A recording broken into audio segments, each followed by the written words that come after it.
We do have a board of directors, and you can see we have people from Australia to California. You see Julie's photo up there from the UK. And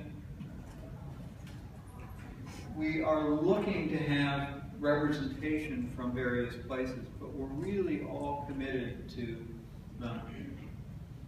the same outcome. And what we have is a desire to be a place that collects and shares learning. Now, we want to be a worldwide hub of learning on person-centered practices.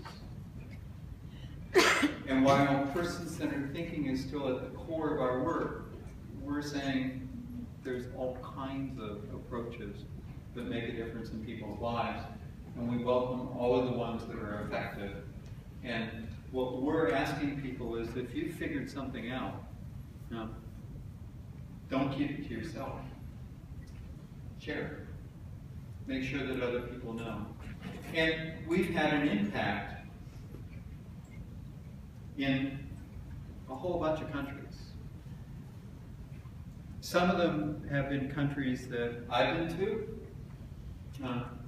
but you know, one of the things that when Helen got started in the UK, there was interest from the EU, and Helen said, "Oh, here's somebody who can help you." So he sent Julie Lund, and so the reason why you see places like Luxembourg and Croatia, and the Czech Republic, is because somebody from HSA was seconded to go there.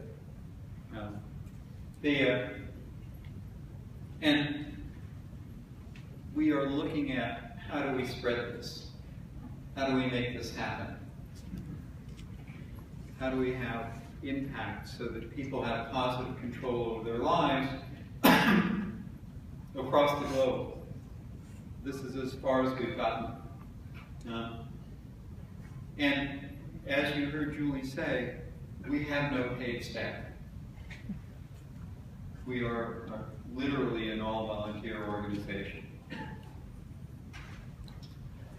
But we are a group of people who are united by a vision. And that vision is that people have positive control over their lives and that they get a life that they've chosen. And while the work started with people with intellectual and developmental disabilities, it is being done for people who are older. It's being done for people who have significant mental health issues.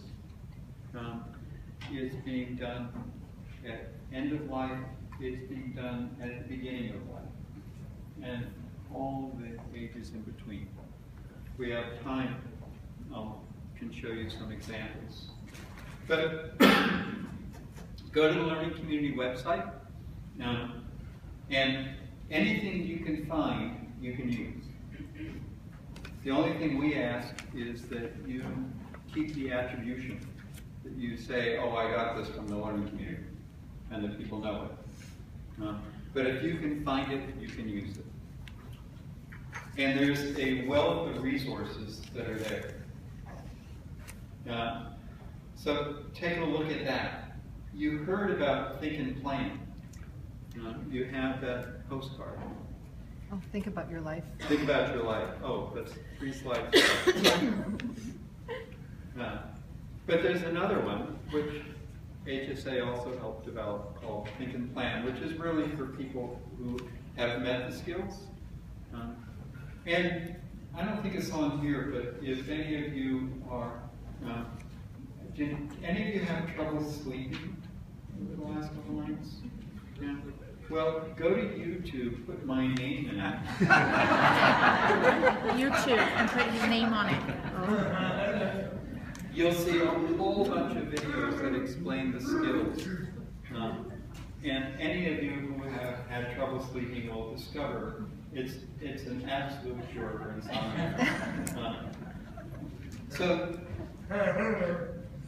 go to the go to the web, look at Think and Plan, but then there is Think About Your Life. And you do have a postcard for that.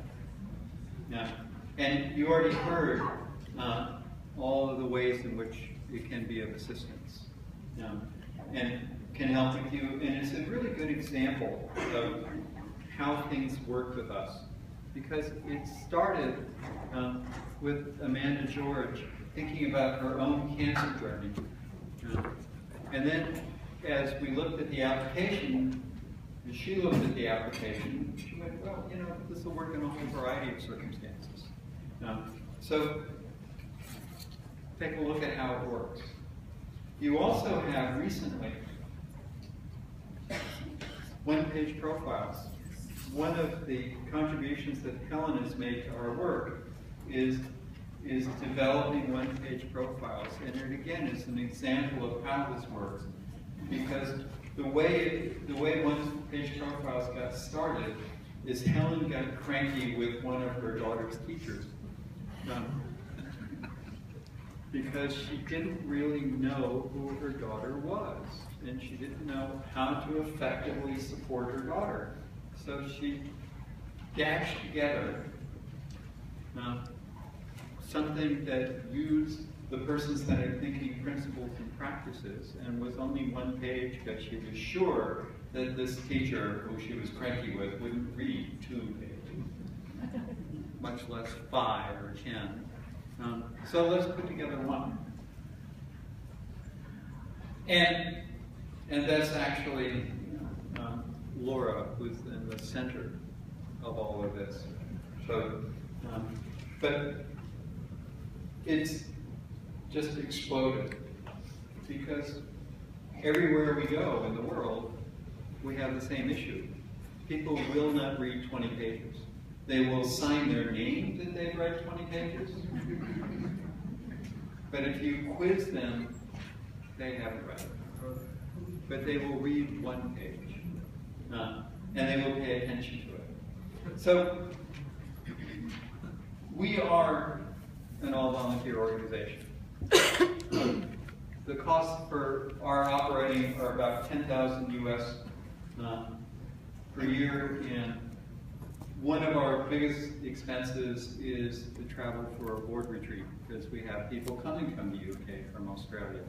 And all of those international flights add up.